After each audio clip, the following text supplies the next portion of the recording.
This week, it's the security news. Up first, Unskilled hacker linked to years of attacks on aviation, transport sectors, the elite hackers of the FSB, Bionic Eyes Go Dark, Herpaderping, and more. Next up, Chris Sistrunk, technical manager of ICS OT at Mandiant, for an interview that he's titling Blaming Stuxnet. The final segment is a pre-recorded, coughing interview with none other than Josh Corman about his time at CISA. Very, very awesome interview. All that and more on this episode of Paul's Security Weekly. This is Security Weekly, for security professionals, by security professionals. Broadcasting live from G-Unit Studios in Rhode Island, it's the show where exploits run wild, packets aren't the only things getting sniffed, and the cocktails flow steady. It's Paul's Security Weekly.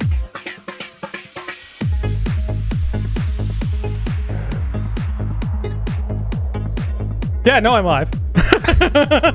Just messing with you. Kind of mess with the production crew every once in a while. But let me introduce you to the host of our show, a man who is a firm believer that you can pick your nose and you can pick your friends, but you can't pick your friends' butt, Mr. Paul Asadorian. Welcome, everyone, to Paul's Security Weekly. It's episode number 729, being recorded on February 23rd, 2022, right here in G-Unit Studios in Rhode Island. Mr. Larry Pesci is here with us. Are you ready to rumble? Are you ready to rumble? We can't say that. We'll get sued. I didn't say the whole thing. I said, are you ready to rumba? Rumba. See? Are you ready to Roomba? Roomba? Either Do way. you still have Roombas? No. They all died. Roombas die, man. I wish I had a dollar. The vacuum is picking up. If I had a dollar for every dog turd it ran over. I'd have exactly $3, and if I had a dollar for every Roomba that I had, I might have exactly $12. Yep. Yeah, I actually had some old school Roombas, and even the old school Roomba hacking book and all that stuff. And oh yeah, you know, my projects have projects. I had those had to go. There's a lot. Anyway, we'll talk about vacuums coming up. Mr. Josh Marpet is here with us. Josh, welcome. Why, thank you, sir. Pleasure to be back again today. Nice to have you, my friend. Mr. Tyler Robinson. Tyler, I feel like we haven't spoken all week, man. It's sad. I'm glad you're here now so we can catch up. I know. Where have you been? I was on vacation, actually, so it wasn't your fault. Okay. The theme of tonight will be everything is Paul's fault, except that's always the theme. Mr. Lee Neely is here with us. Lee, welcome. Hey, it's good to be here. You know, if sweet dreams are made of cheese, how am I to disagree? You don't want to disagree. Nope. The brie is delicious. So is burrata. Yes, it is. A couple of webcasts coming up. March 2nd, learn 5 things you can do to catch bad guys with Doug Burks from the Security Onion. That's like a free hour of Security Onion training. You want to make sure that you do that. And Josh, are we giving away a free $50 gift card to Hacker Warehouse. HackerWarehouse.com. If you don't shop at HackerWarehouse.com, you should. If you don't or you do, you should register for the webcast because one lucky individual will win a free. We're getting corrected. It's a $100 gift card. It's a $100 gift card. Do I hear 150? Do I hear 150? No, stop. Stop. No, you don't hear 150. I don't hear 150, so it will be $100 sold to whoever the lucky random listener is to Doug Burke's Security Onion. 5 things you can do to catch more bad guys. Then on March 10th, introduction to KQL queries with Darwin, Azure, and KQL queries. Tyler Robinson will be on that one as well. Again, register and you qualify to win a $100 gift card to Hacker Warehouse. Visit securityweekly.com/webcasts to register today and our on-demand training. Now, the on-demand stuff, you do not qualify to win fabulous prizes, but you can still go to securityweekly.com on demand and watch the material. And you may not benefit from all the things that you benefit from watching it live, including participating in our Discord channel. So, that is a long-winded way to say that we are now going to talk about the security news. Yay! Yay! What are we going to talk about? It's been a busy day. Oh, my God. And I have really sucked at preparing the news for this segment, and I apologize. Again, Wait, you don't have any stories this time? I have 5 stories. Oh, okay. I got to reload the page. Yes. Wait. 5 stories? Who have you and done? What have you done with Paul Asadorian? I know. Wait. They're not showing up on the site. And Do I you have remember some coding bugs to fix, apparently. I'm just, I'm batting 1,000 today. Batting 1,000. One more thing to blame on you. That's right. Can we maybe talk about Russia and Ukraine, rather? I saw Ukraine. New sandworm malware. What is going on? Is it happening all over again? Larry, you picked that out too. What the hell? It looked like deja vu to me. Yeah, it kind of did. Admittedly, I got down a whole bunch of other paths related to Ukraine, and didn't get nearly down this road as far as I should have. So, but yeah, it is seeming like the same things all over again. I'm curious how they're tying the two together, because from what I gleaned, it was either associated to like Voodoo Bear or Sandworm, and they were attributing it to new malware. So either they have good or some visibility around the actors and what they're doing. They've been in network a long time, or there's enough similarity that they feel comfortable to correlate both potentially disparate actor groups to a malware that is new. If it's new, that doesn't lend itself to the TTPs or being able to correlate code sharing. So very interesting in how they're doing that. Was it the book Sandworm on its own or other works? Because I read other works around the same time. Black Energy Disruption of Ukraine, their electrical grid in 2015, In Destroyer in 2016, NotPetya in 2017, Winter Olympics and Paralympics Disruption in 2018, and then Attacks Against Georgia in 2019. Basically all tie back to the same, Russian GRU, Russian GRU or hacking groups. Black Energy in 2015, In Destroyer 2016, and NotPetya in 2017. Black Energy, right. I'm sorry, what did I say? Yep. I don't know. But you're right. Black Energy was 2018 Winter and Paralympics as well. And some of what they're gearing up for is the exploitation. We've seen this before, if this is any indicator of things to come. When they start to exploit home routers, home NAS, they're either building up unattrib software for either denial of service or pivot points to launch attacks from, as unattrib and a distributed denial of service or attack from them. But here's the thing. Right now, no matter who attacks Ukraine in any kind of cyber, I hate using this term, cyber capabilities, but for lack of a better term, we'll go with that. I think that's appropriate here. Honestly. We're going to attribute that to Russia. Yep. I mean, the smoke and mirrors thing they got going on is not only indicative of things to come, but also kind of the MO of Russia. Yep. But the whole, these smoke and mirrors are, it's what we expect from Russia to kind of pass blame, do the whole Jedi mind trick of no, we're not going to invade. We're not going to invade Ukraine. Kabuki theater, as I saw it referred to as. It's really because they don't care. We're already getting ready to drop, again, more sanctions. Again, despite whatever your political view is, sanctions is kind of a lame-ass way to try and steer a nation that's hell-bent on, going to war and or causing destruction. I feel like sanctions are like boycotting. Like when a group of people somewhere in the world go, we don't like whatever XYZ company does, so therefore everyone should boycott XYZ company. And that could be, we've seen, proposed boycotts of all sorts of different companies for all sorts of different reasons, which we won't get into because they get very political and about people's beliefs and whatnot. But sanctions are literally just that. They're we should boycott that company. Arguably, I think the sanctions have a little bit more immediate effect. Yeah, they got a little more teeth. You're right. Because boycott requires that a whole bunch of folks take up action against this one thing. Yeah. And those can be successful or not. In the case of sanctions, it's you just have a group of nations take up this thing, and that's like a boycott of saying, hey, instead of we need 1 million people not to buy XYZ, that the world's 3 largest retailers are just going to, no, we're not going to carry that product anymore because it sucks. Yes. Some of the sanctions do have a little bit of teeth. I mean, the ones around some of the financials, military bank, sovereign debt for foreign entities, their ability to move forward on deals with Gazprom and sending that to Germany. All of those things have a little bit more teeth and cause some pain.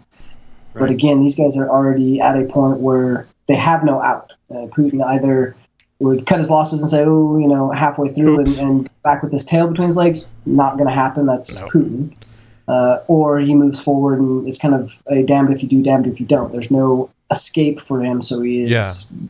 But I almost say, hate to use the analogy, but it is kind of like a game of chess. Yep. I'm going to lose my knight, but like whatever, I'm playing the long game, and I'm hoping that in the end, I come out with more chess pieces on the board than the opponent.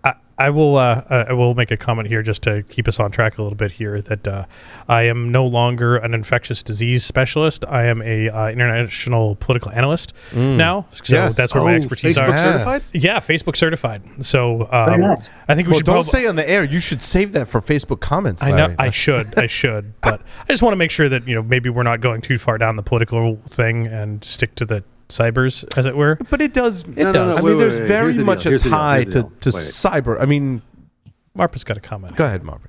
Okay, so here's the deal. The Ukraine is absolutely necessary for multiple reasons. And one of the biggest ones, the two biggest ones rather, are one, the resources that they hold. And the list of resources that the Ukraine holds is ridiculous. They are a huge economy. They have mineral resources and coal and oil and tantalum and all sorts, like just ridiculous. And second, Putin wants the gang back together. So that's it for political. Yep. Yeah. In terms of cybers, you have a lot of people that are looking at this going, this is a bad indicator. And for example, Estonia, a lot of countries that were not countries for a long time, or they were part of a republic. I mean, technically they were countries, but they weren't, are terrified. And this is definitely a bellwether, an indicator. Yeah, it could set a precedent, but it could also be indicative of cyber attacks, not just on Ukraine, Josh, what you're saying, but Georgia and in other countries as well. So Estonia has the Estonian cyber militia, and they're one of the sort of the best out there right now. But there are other countries that are starting to build. I mean, so shameless plug, Tyler, Sci-Hub Armenia, right? There are other countries that are starting to try to build out their capabilities, that are trying to build out their cyber capabilities. And I think that's wonderful. Don't get me wrong. Look, let's be honest. If you're going to have a physical war with tanks and people with guns, or you're going to have a cyber war but there's going to be a cyber component to it, I think, is how we tie it all back to cybersecurity. Yep, there has to be. But in the end, I'd rather there be a cyber war than a physical one. There's going to be a lot less casualties. It depends. Perhaps. It depends. Depends on what they target and where they target. And how much of those social norms or like, we're not going to take out your power grid. Larry and I have our own countries, right? Yep. Larry and I have cyber capabilities. Larry and I both have capabilities to take out each other's power grid, but we won't, because we don't want to hurt each other in that way. We don't want to violate the unspoken and unwritten rules or laws. You're talking about the proxy wars. Yeah, of combat, right? I mean, there's different terms for that. Instead, what I'll do is I'll go hack your banks and I'll wipe all the bank records. Right. Or because that has already happened in Ukraine. You'll hack into Josh's country, and from Josh's country, you'll take out my power grid. Or I'll hack everything in every Josh's country and take out his power grid, because Josh is an ally to Paul.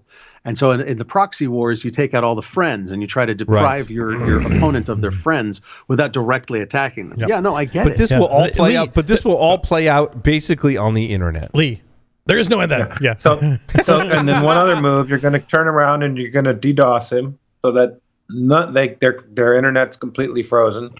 You can take out their phones, all their comms. I mean, give them a little denial of service there. Yep. They're just Yeah. kind of. Who wins in the end? Is it who's most resilient or who is most offensive or some combination of the two? This is all going to bad places, by the way. So Who's most political? yeah. Yeah. So I saw this series of tweets from our good friend Mick Douglas today. Yeah. And it starts out with, this morning, I've had 3 calls with customers, and it's not even 10 a.m., asking what they can do to help prevent potential incoming cyber threats from Russia over the Ukraine stuff and U.S. involvement in Ukraine. And he went through this whole list of things that you should be doing that was absolutely fantastic. Multi-factor authentication, egress, doubling down on your egress filtering, looking through and maintaining some of your logs in these particular cases. What we've said for years, don't be the soft target. And my answer is, if you haven't been doing those already, A it's little too late. Yeah, it's a little late. It's a little late. There is one new trick in the bunch, though, and that is there are now DDoS protections you can get from a lot of providers, either your ISP or cloud service provider. Those are new to most people. You should probably be looking at those too. Something like Cloudflare, depending. Yeah, like Cloudflare or Azure has it. There's a bunch of them. I'm just saying. Yeah, I mean, look into the more that. commodity ones that are kind of baked into some of the larger providers are probably good for many. If you're probably in the camp of really paranoid about that already, you've already gone to what I would deem as kind of the upper echelon in that DDoS protection. Right. What's the company that did? Oh, they were a sponsor for a while. They did a bunch of DNS stuff. They were involved. One of the founders was involved in taking down Conficker. They're a big DNS company. Now I can't think of it. Not OpenDNS, Arbor Networks, Dyn or whatever they're called. No. DNS. No, it wasn't Dyn. Or No, I Dyn can't DNS. think of it. Wow. Yeah, My memory like I said, stinks lately. Also, I still think DDoS isn't common enough in people's lexicon. Yeah, a lot of services have it, and there's layers, but I know I want to make sure people are looking for it. Make sure they got it if it's available, because this is a new trick. Yep. And it's a little late. So speaking of these types of things, looking at the Ukraine stuff, some folks that Paul we know, Johannes Ulrich, Sans ISC, and so forth, did some looking into some of this type of stuff, and the Ukraine Ministry of Defense and a few other similar sites are behind Cloudflare and are still up. However, the Ukrainian Parliament isn't behind Cloudflare and is down hard. Whoa. Mm-hmm. So, yeah. I guess you kind of made my point, Larry. Yep. We talk about, Lee, you talk about DDoS and denial of service and any of that type of stuff. I'm not positive, but some tweets in a language comprised largely of Cyrillic that I saw indicated that as part of at midnight Ukrainian time, they've instituted emergency lockdowns and those types of things, state of emergency. And as a result, they are taking control of digital media, including television and radio, and digital media, which could also mean internet. And they are seriously restricting and or turning off those services. So they're turning off their own internet. Excuse me. Kind of hard to hack if you don't have anything to hack against. Again, yeah. Yep. So let's put it this way. Ladies and gentlemen, please do the fundamentals or your shit will get taken down. Thank you. Yeah. Narrator, they didn't do the fundamentals.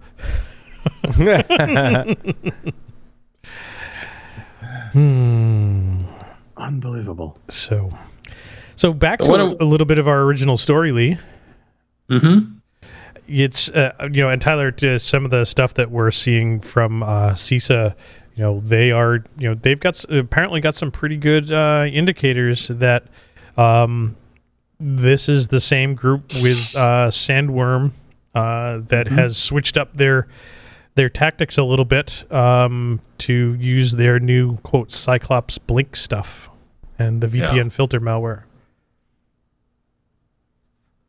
Yeah, I think that's super interesting and obviously very telling of the fact that either they've got, the gang back together, they've got capabilities that they're willing to burn on this type of operation, and or the TTPs are close enough that they're utilizing a lot of the same groups and or people that can operate a new set of malware. So I think it's kind of cool that they're tracking it, for one. For two, it's very interesting what this means from this is in the public, they've discovered this, what are we not seeing and what are we not discovering, what's A-Team doing. Mm-hmm. It looks like they've been paying attention to these guys. Because some of the information is from 2019 or earlier, and they're connecting the dots. But somebody's been on the ball, keeping an eye on this. And I have to imagine there's been a blip lately. This is why it's all being updated, even though it feels old. Yeah. And of course, the old shit still works, right? Yep, sometimes it does. Well, Yeah, I mean, so You sound like there you are speak from multiple. experience, Larry. Yeah. No, Larry's how old shit does work, but according to his wife, it's just okay. Anyway, so no, but there are multiple train systems that I have knowledge of this that are still using the equipment that they were installed with in the 1940s, 60s, and 1890s. Not a joke, for switching hardware, because they are not able to be hacked, and that's deliberate. So, for example, and I think I've said this earlier today, but the New York City subway, for example, their switching equipment is from the 1890s. They're slowly getting rid of it because they literally can't find the metal to make the part. They have machinists that all they do is make parts to repair these things. And as I understand it, this could have changed. I mean, they've started to computerize some pieces of it, but they're running out of the metals to actually make the pieces. So they're like, fine, screw it, we'll computerize it. That's Crazy. 1890s. That's crazy. Electromechanical switching has been around for just a little bit of a time. If there's a guy I know that actually told me about these hydro plants that every few decades they put a layer of communication in front of it. In other words, if you go to a dam in Canada, they have the manual switches that actually had like holes drilled in them to put an armature on so that a machine can pull it. And then behind the manual switches from like 1800s, you will see the hydraulic switches and apparatus from the 1920s. And then behind that, you'll see the pneumatic pieces and electromechanical pieces in the 1940s, then the computerized equipment in the 1960s, like on a VAX, and then you'll see the current IoT device from the 1990s or 2000s behind that. So literally, when somebody flips a switch or changes a setting, it takes 2 or 3 seconds to roll through all the layers of equipment, and they don't replace it because nobody knows how it works anymore. Crazy. That I feel I'll like tell you who is, that was. That was a good friend of mine whose daughter is married to our next guest. James Arlen. Yeah, right. Yes, I recently learned of this connection. Yes. The 10,000 cent pyramid. Which can no longer be the 10,000 cent pyramid because it used to be in Canadian pennies, and Canada doesn't have the penny anymore. But we throw this phrase around, Josh, that you just uttered, which was nobody knows how it works. Is that because we don't want to understand how it works? We don't want to put the time to understand how it works? And this is one of the fundamental issues we have in security today, is that legacy stuff sticks around because I don't think it's just because nobody knows how it works, but because we don't want to take the time to understand how the older technology works. We want to focus on the shiny new hotness in the cloud and not understand how this legacy stuff works, no? Paul, how many times have you gone to a bank to do a security assessment, a strategy discussion, whatever, and they're like, oh yeah, we've got a COBOL mainframe in the basement, or metaphorical basement. And you go, well, when are you getting rid of that? And they're like, why? It works. Every time. But how are you maintaining it? We've got a kid that we hired and we told him, you follow this guy around for the next 3 years and learn his job, and then you'll have his job for the next 50 years, and we'll guarantee that. And that's literally what banks are doing. This is not a joke. Like, I've literally seen this happen in the past. So we haven't 6 months or a year. enough about it to change it or implement something new because of the cost. We don't. I mean, there's a cost. There's a cost. If I want to go back and unravel the spaghetti code from the 1970s, I'm going to have to unravel all of the code from the 1970s because that's fun. And because you have to rebuild your software stack from scratch. Rich Mogul and I were chatting for an upcoming interview on this show, and that's what we were talking about. And I've underestimated the amount of work it takes to rewrite code or retrofit it into the cloud, into more modern technology stacks. And we don't want to absorb that cost. So I've project managed projects to do that. The rule of thumb is that if you think it's going, if you say, okay, what are the functions that this piece of software does? Okay, and it does X, Y, and Z. All right.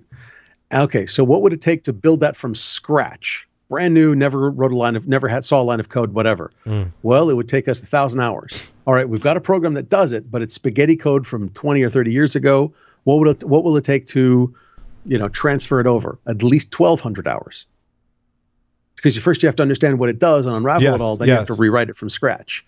So realistically, you'll save some time on the workflow because they've already designed the workflows for you and a little bit of the UI. But you're spending just as much time as designing it from scratch. So nobody wants to pay twice. Right. That's the problem. I think you hit the nail on the head there, Josh. No one wants to pay twice. Because if I paid twice, well, then I have to pay a third time. Maybe even a fourth or fifth time. Right. So I just need to keep rewriting my software. Well, Paul, you always rewrite your software because you suck, but all the time. I'm sorry. All the time. Wow. Shots fired. In defense, I'm rewriting a lot of other people's code too that have come and gone and worked on the software. Agreed. Bravo and well said, sir. But also some of my own code where I'm like, the fuck was I thinking? Come on. How many of us have looked at our code and gone, what was I thinking? And then how many of us have looked at other people's code and gone, what were they thinking? Yep. Now try to do it from code that was from 20 years ago, from programmers that were there for a year, 6 months, 10 days, whatever. And the documentation consists of like 3 cryptic characters that go to a legend that was lost at least 15 years ago in a manual that is now yellowed paper in a rubbish bin. Usually that's somewhere. like, how does this even work in the first place? But you know it works. Yeah, in a language. Because it does work. In a language that you're completely unfamiliar with, like COBOL. Yes. Assembly. Pascal. Turbo Pascal. Oh, yeah. Tyler and I were right there with the Pascal. Fortran with a Visual Fox Pro database. Yep. Oh, all this stuff exists today, though. Alpha 4. What? That was a language. When I went into healthcare, that was a programming language that my boss wanted me to learn because their home. Was that a Borland language? Yeah, I think so. Yeah. Because their internal IT ticketing help desk system was written by one of the directors in Alpha 4. It's amazing, though, as we develop software, how much we write it and we're like, oh, like this will be replaced someday. Like I think we all write software and go, this will be replaced someday. Like in other words, I can not comment my code, take some shortcuts, do some fancy things. Like this will have a limited lifespan. And I think as now we understand it, that lifespan is always much longer, infinity in some cases, right? Where we never get around to rewriting it. And then we just write new software to provide new functionality, and we just compound the problem. Software security is a deep issue, man. It's a deep issue. I think I've had more, not necessarily stumping the guest, but the hardest questions, that we've asked are, how do we get to a point where we can secure software? S-bombs are part of that, Josh. I know you can hop on your S-bomb. No. But actually, the question is start defining your terms. What is secure? Yeah. How resilient should it be? What should the lifespan be? What is the measurement? Well, I think that's a good level set, Josh. How do we measure what it means to have secure software? What is the measurement? How many bugs it has? If you can define secure, If you can tell me that secure means it will withstand a 0 day, or it will withstand a this, or 0 days are okay because we can't predict them, but the code has been Turing tested, or I mean, like there's a lot of potential definitions. A lot of open, and once it'll withstand PA 2541 unsophisticated hacker. Yeah, for the aviation one. There is how resilient is it to what level of sophistication of adversary you're going up against, but you have to understand that adversaries share information, so you're really up against all the adversaries, from the smartest one to the not so smartest ones. Right. Because and here's the kicker. I mean, this is the topic of defining security that I just brought up. All that is about understanding your environment and understanding your threat level and understanding what's going on around you, your risks, and quantifying your risk and risk quantification. And so, yeah, the S-bombs, which you mentioned, are part of it, and there's lots of other pieces of it. But until you can quantify your threats, your risks, your assets, your abilities to protect against all of those, your controls and so on and so forth, you can't do any of this. It's kind of tough, at least. We've been doing it by the seat of our pants for 30 years, haven't we? Is that, I don't know if that's part of the problem or part of the solution, right? Because by the seat of our pants means we got something out the door that's useful to some people and has some features in it, and we can use it. Downside of that is we did it by the seat of our pants and didn't threat model and build in enough resiliency so that when someone like from Qualys' research team looks at it, they can find a bug in 3 months. And so now our cyber insurance costs are going through the bloody roof, 30 to 300% increase per year, I think it is. And so you can't even get, and if you have a large enough company and you're like, well, we need $100 million in cyber insurance. Oh God, I got to get 5 or 10 providers to provide that. So because they're realizing, like we have realized a long time ago, that everything is broken. and only recently have the cyber insurance providers realized that, because they started getting whacked for how many claims? And with all the claims, now they're not covering, or they're covering limited amounts, or they're pricing through the roof. And so now the cost of doing business is rising if you do business on the internet or e-commerce or any kind of application development. So now that the cost of business is rising, guess who's going to bear the brunt of that? Is the people that buy, the companies that buy, the downstream on the supply chain. And when you put that into place, and eventually cyber insurance companies just going to be like, no, I'm not writing that stuff. And then how do you compete for contracts where it's built into the contract that you must be compliant with X compliance standard, which says you must have cyber insurance? Sorry, I know I'm going off on a rant. I apologize, but it's a fascinating topic. And cyber insurance is on the precipice of requiring and validating what the level of maturity, what steps you're taking, like outside of just questionnaires and even the compliance standards you adhere to. They're going to start doing their own level checks to make sure that you're of a certain height to get a policy, or if you have been breached, like what you've done to ensure that doesn't happen again. So it is getting much more sophisticated. There's a lot of things that cyber insurance is going to help push. But we still are, we're still going to have places that don't use cyber insurance. So there's still issues. Yeah. Any big breaches? What were the breaches this week? I definitely want to cover the one on the aviation. Like that was hilarious. The Nigerian actor that they didn't even a clever name to. They just labeled him TA 2541. Unsophisticated hacker. Yeah. Yep. That one was great. So he's been obviously operating for several years and just sending hundreds of thousands of emails with off the shelf rats and trying to get into aviation and was it aerospace, I believe. But they said it was so ridiculous as far as like how unsophisticated and how blatant the attacks were, but it was still working. They tracked a bunch of rats from NetWire to Async Rat that this actor was able to successfully get in and do things with just by sending Word documents. Yeah, Word documents with VBSs and Google Drive links and. He was just taking advantage of volume, right? You know, maybe 1 in a million will click, so I'll send 2 million messages or something. You know, He brought the Whatever, Nigerian just- hammer way to APT Nigeria.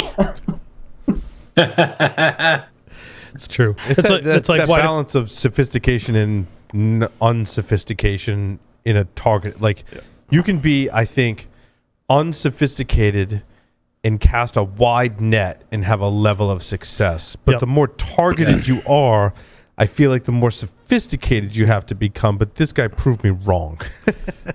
It does not fit any model or Yeah. anything. That I mean, arguably, it kind of fits with like the spam email model. Like, why do we get spam emails? Yeah. Because it Because works. they work. Because they work. Because the return on investment for someone to send 1 million spam emails, like the amount that they have to get people, it's like 5 people they need to get to click to make it Right. worth their while. So, like, if you get a message from me about canned meat, you shouldn't open it. You know why? Because it's spam. It's a potted meat product. Oh my God. I'll be here all night. Try the VO, Josh. And this made me If your think that, wait staff. this made me think of Lee. Kristen was in Walmart the other day and she took a picture of the spam potted meat product aisle, and there's like a dozen All different different kinds of flavors. spam. And my immediate comment was, "These Hawaiians have gone too far."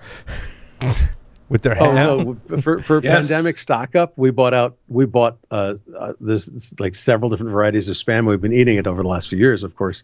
The bacon flavored spam is actually pretty damn good. And how do you cook that? Just a deviation. Slice here. it up and fry it. You slice it up and fry Right, it. then You put put it it- on a sandwich, Yeah. or Put it in an omelet. Alone? Omelet, sandwich. Pizza? It's good. Yeah. It's surprisingly Sous good. vide? And so we've taken it camping because sous of that. vide? Like Do you it's- sous vide your spam? Why not? what? That would be amazing. No. Masubi. Oh. That's- Masubi? I thought you said sous Sushi. vide. I was like, if you're I taking, know you did. That's why I said Masubi with make the sure M. you take it out of the metal can. I think before you sous vide it. I think you want to. Why- or why- not? why? Maybe I don't know. Why? You know what? If you sous vide your spam, I want to know your recipe because I think that's amazing. I mean, do we need to make Larry's it? thinking about it. He's do we like, need to- do we I'm really going need- to conduct experiments this weekend. Do we really need to make it more tender, though? It would just be mush, and then do you just fry it up like hash when it becomes mushy? I don't. Yeah. Or remember, Spam and Twinkies will survive the nuclear winter. And Keith Richards, Yeah, well, that goes without saying. right? And your COBOL code. Yeah. That. Well. Yes. But what about my RPG2 code? Can I keep that too? Yes. Yes. You definitely can keep that. Please keep it. More ransomware. Lee, your story number 2: Seattle-based logistics and freight forwarding company Expeditors International is targeted with. You think they were targeted, or was that a target of opportunity, or do you think that the threat actors are still trying to target the supply chain? I think the threat actors are targeting supply chain. I mean, these guys are global, and pretty much they're stopped. They're stuck. They're restoring from backups. They're posting one update a day on the website. That's the downtime notices at the bottom of my comments in there. And it's like some server with like near zero bandwidth because it takes forever for it to come up. So I got to figure these guys are in a world of hurt. And I think it was a supply chain disruption motivated attack. And they just got lucky. But this is like triple dipping, right? This is like I collect money for my ransom. I collect money so that I don't sell your data on the dark web. And when I collect that money, maybe it's quadruple dipping. I still sell your data on the dark web. And if you're in the supply chain that affects an enemy country of where I'm in, that's also a win for my nation state. And like if I'm in Russia, maybe they leave me alone. I've collected like a triple funding, and they're like, "Oh, like good comrade, you disrupted the supply chain for an enemy." I'm not going to take out your power grid. Right, but I'm going to go target. Go ahead, Tyler. was going to say any of the intelligence though that was gained for any of the networks that either they ransomed, unsuccessfully ransomed, or had access to, all of that information and data within inside of other companies and the supply chains and vendors that those had access to are now going to be the secondary effects, secondary targets, just like a pen test, just like a threat actor. Oh, I see. So like I popped, so what you're saying, Tyler, is I popped this company. I've got access to all of their information, so I see who they're working with, where they fit in the supply chain, stick that in my back pocket. I continue my ransomware campaign, collect some money, extortion, the whole thing, disruption, and then I go, okay, after all that's said and done, now I start going through the data that I collected and go, oh, you fit in the supply chain in this way, and you're up or downstream from this other supplier, and that's my next target. Yep. And you know who talks to who, what kind of invoicing they use, maybe what kind of monetary or commonalities, right? They have. So now you know how big of revenue because of questionnaires sent out for procurement.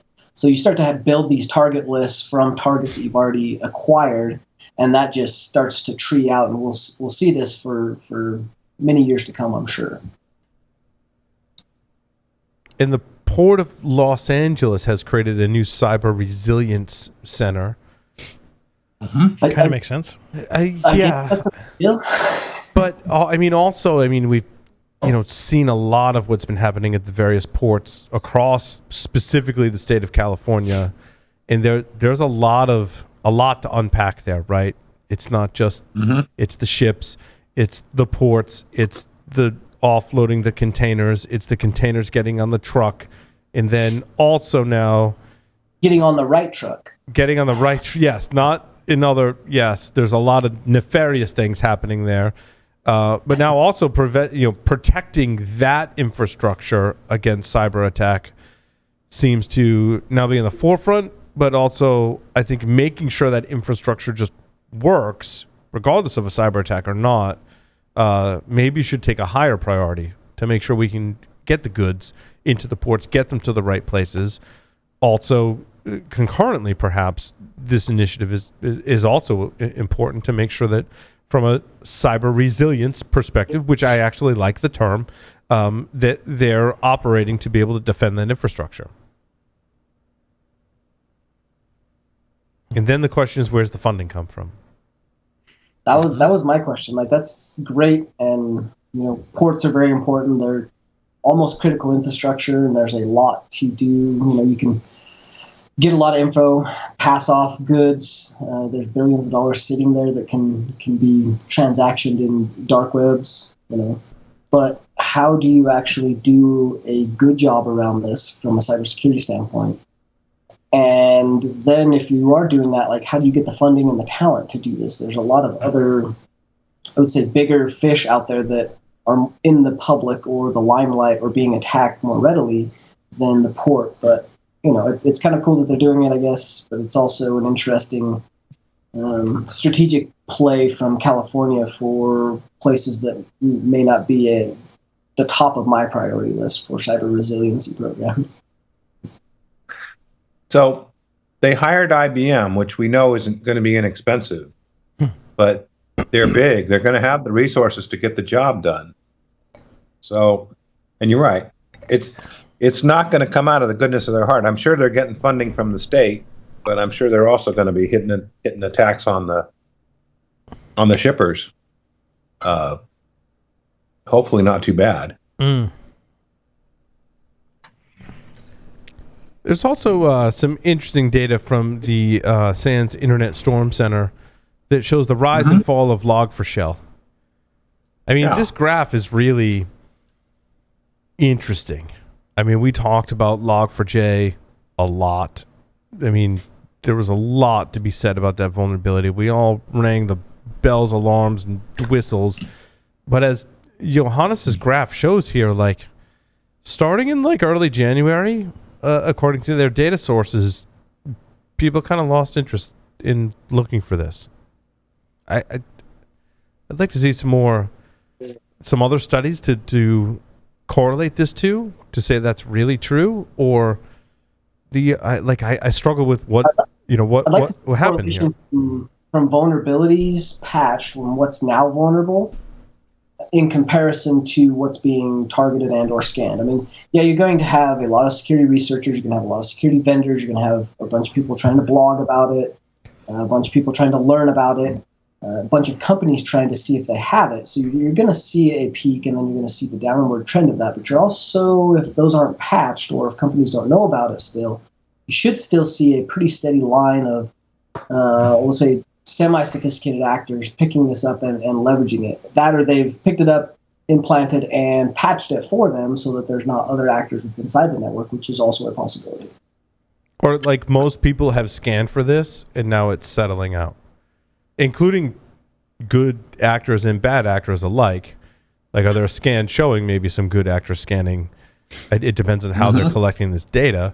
But I think good actors and bad actors alike were scanning for this when it first came out heavily. Or we just have really bad ADD, and honestly, what's left out there are the more sophisticated and advanced attacks. Yes, there's a million input places on the internet, forums, different websites. There's a lot of things that have not been scanned or looked at other than the trivial ones that are pretty easy to identify. What's left out there is the more advanced stuff, and our ability to maintain an attention span longer than a couple of weeks for security and doing research out of the goodness of our heart, there's only going to be the hard stuff, and a lot of people may not be looking for those hard things. Yep. And Tyler, exactly to your point, I think they probably did a pretty good job of all of those publicly facing, internet facing stuff got patched pretty quickly, got patches pushed, and now the rest of the stuff is all those 300 internal applications that are a little bit harder to reach, that are still going to show up in your internal pen test,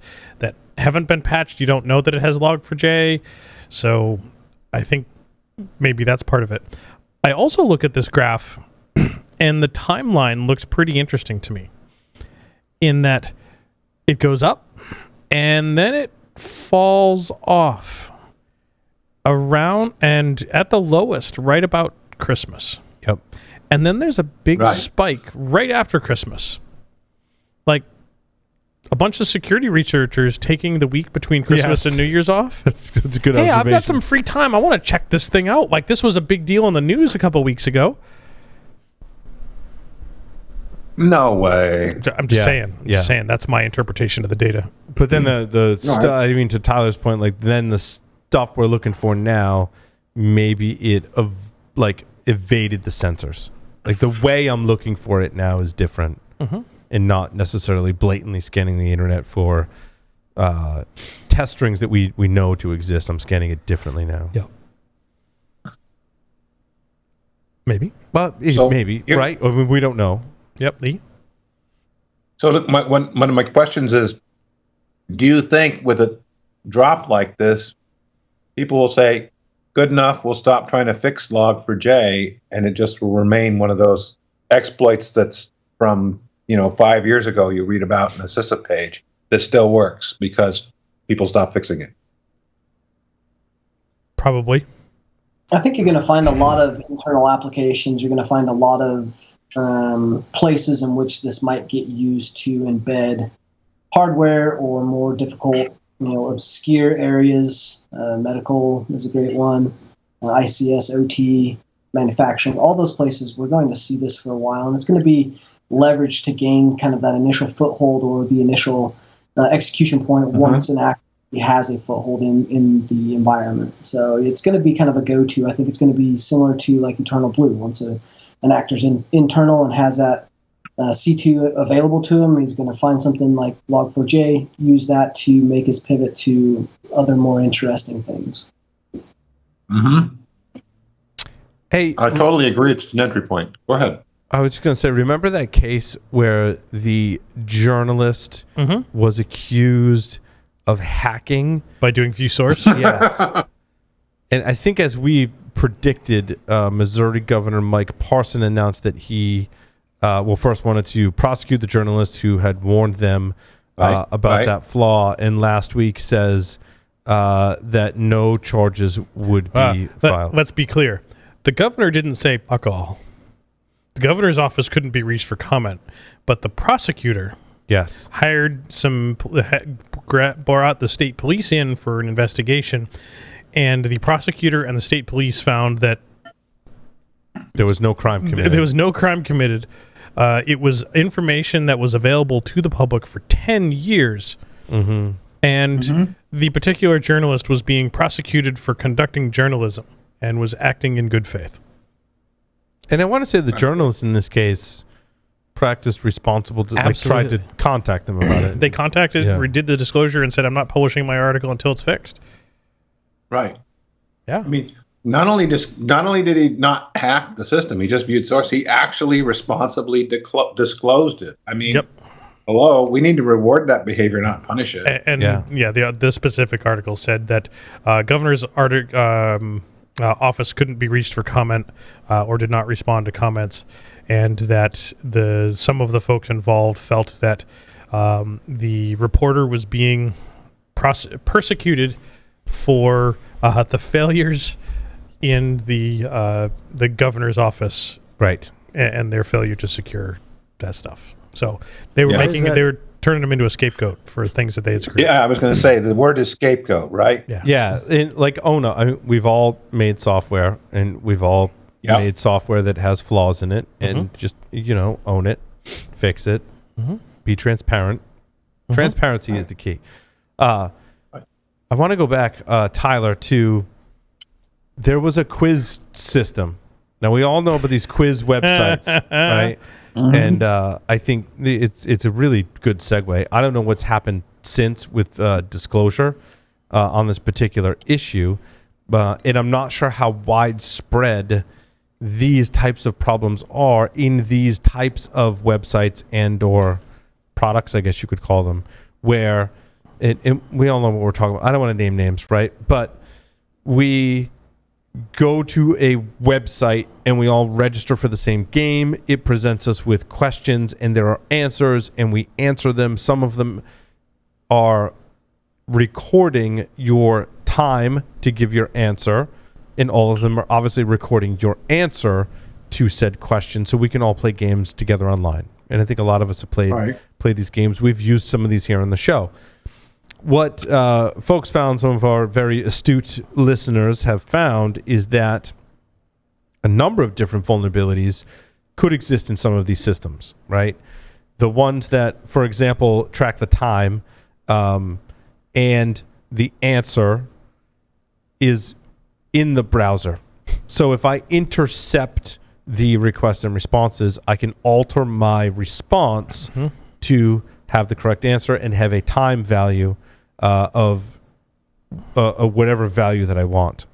Also, with respects to the answer, a particular quiz system would send down the correct answer with the request in the request. Hey, send me the body. webpage. The correct answer is. Yeah, so when you load the questions and answers from the website, inside of that response from the server is all the question, the answers, and the correct answer. Wordle. Yeah, like this is. I've heard Wordle is a lot of similar systems handle this the same way, and the disclosure on this is pretty interesting because I'd imagine it's going to require some significant re-architecture. This is not a trivial thing to patch, in my opinion. No, this is common for a lot of web apps that rely on very stringent time capabilities or are very sensitive to latencies and or the ability for them to go offline and come back online with something like state. So a lot of that is offloaded to the client side, which in good coding, most places are not always following good coding. They don't realize that anything pushed to the client side should be deemed unsafe and therefore have to be either validated or, if it is sensitive, not pushed down to the client. So again, very, very common mistake. We see it even in financial applications and very, very large applications. Tyler, e-commerce applications? Oh, e-commerce, yes. Vaccine websites? Yep. Coupon codes are a huge one for e-commerce, where you can specify your discount number because that is all managed on the client side, and they're just doing a lookup, and once it's validated and they provide the validation, then the transaction is done after the validation, so you end up with a logic error.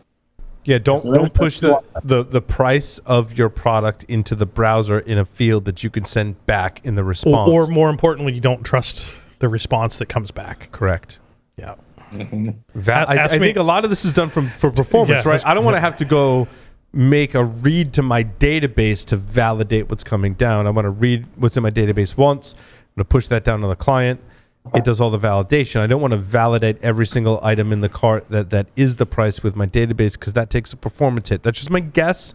Other people that are better at software architecture than I am may disagree and may have a deeper story to tell, and I'm sure they do, but that's kind of the gist that I get from it. Yeah, don't do it the other way. Ask Tyler and I how we know this.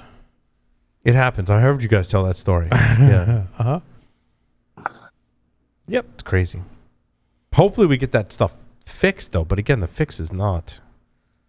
Yeah. It takes some re-architecture for sure. For sure. Tyler's just smiling. We'll talk offline. Yes, we will. This actually give you rewards for these things. Yeah. Right? Free ham. Free ham. Spam. It's free spam. Wait, no. Which kind of spam? No. Oh. Larry, So any- spam. Yair Silberman. He's his handle is spam. He's actually had his hotel reservations canceled at conferences because they think it's literally spam. Jeez. choose your handles accordingly. Yep. Larry, any of your stories you want to dive into? Let's see. I don't know if we put it in the other day, and it's a little bit, and it was in our workflow, and I deleted it. And after I deleted it, I'm like, maybe I shouldn't have had that deleted. But it was along the lines of Ukrainians that are SDR enthusiasts should be very careful right about now, because while the Ukrainian stuff is potentially pretty open and free about what they can listen to, those may be changing, and as seen by some of their state of emergencies and so forth, that their digital broadcasts and digital communications are changing. So there were clearly some times in some times of invasion where citizens in possession of something like a software-defined radio was deemed by, quote, invading forces as spy equipment. Interesting. And they were very unhappy individuals. So. Actually, I had one I thought we could talk about briefly. Yes. Just because I thought it was kind of cool. It was my number 3 story where CISA launched this catalog of public and private sector services, including tools. In other words, what people could do for free. I thought that was kind of neat because, it's another place we can point somebody who's like, well, where do I get X, Y, and Z? I mean, I know we've got a bazillion resources out there, but, here's one that's organized, it's going to be updated. And it has services CISA offers for free as well. I realize they're probably a bit oversubscribed. They're trying to hire, but still, I thought that was really a nice way because I still believe there are businesses who don't know which way to look, where to go, and who to trust. This is specific to critical infrastructure. No, well, yes, but this is. But that's a loose term. That's a loose term, right? Right. It can be used by anybody. If you're a private sector company and you provide a good or service that is in a supply chain that is critical by definition, you can get a free pen test, in other words. Yep. But you can actually get a free pen test from CISA because you're in the U.S. That too. You may be out a couple of years, but Right. Well, that's where you got to. There's a waiting list. yes. Right.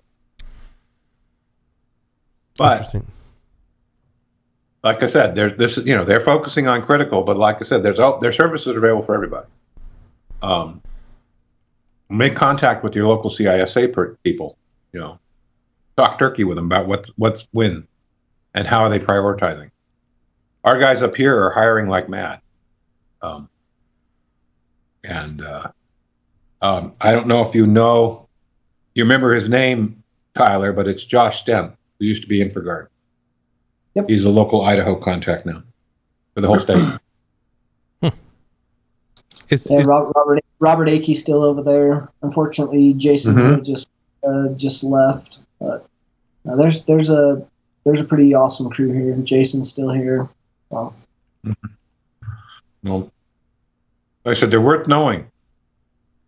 yeah, they're good guys. I just wanted to bring it up. Doing a lot. That's really cool. And also a lot of reports coming out of CISA as well.